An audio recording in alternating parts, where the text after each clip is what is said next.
I didn't want any help from the VA. I wanted to leave it for the guys that needed it. I didn't think I needed it.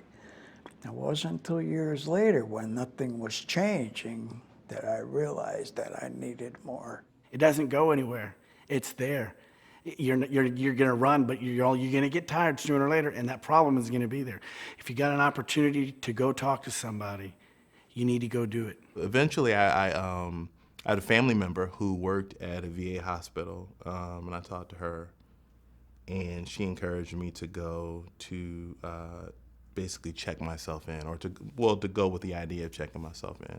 It turned out to be a really very positive thing.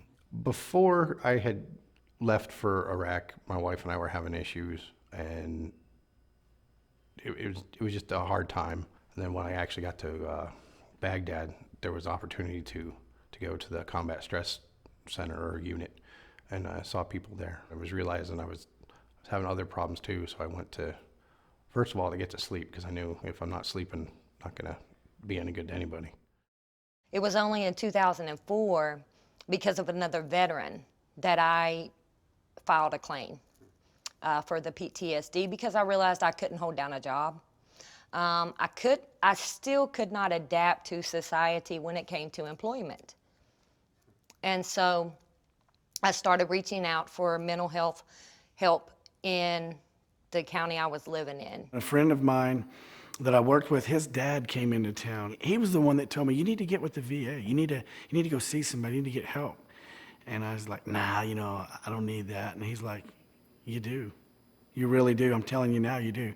It's like he knew something that I didn't, because he had already been there. At one time, depression just set in. I don't know where that came from, but I was going to work one morning, and I could not stop crying. And I called my daughter and I said, look, I don't know what's wrong, but I need something. Something's wrong. And we left Beaufort and went to the VA in Charleston that day. I went to the VA and sought help.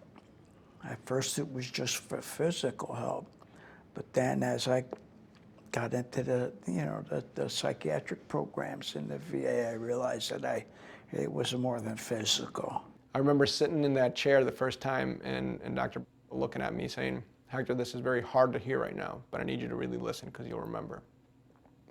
And he said, you're going to be a better man because of this.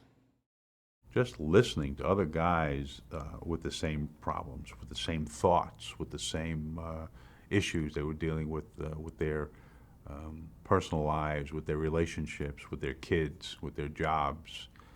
I'm saying, well, I'm not alone. Life is so much better now because I know that I have someone that I can call. I know that I have someone that I can speak to. And it really feels good to know that there is someone that's there who's waiting on me, who will be there anytime that I need them, just to talk, just to get that emotion out of me. There's always someone there for me. And before, I never knew about that. I think it makes me a better father for the help I got. And the longer I've been out, the more I've adjusted, and the more I've looked back, the more I can see how helpful the counseling's been, not just for the PTSD. Going to counseling and dealing with what I did doesn't make me less of a soldier. Doesn't make me less of a man. If anything, it makes me a stronger soldier and a stronger man, because I can now deal with those issues and problems as they arise quicker.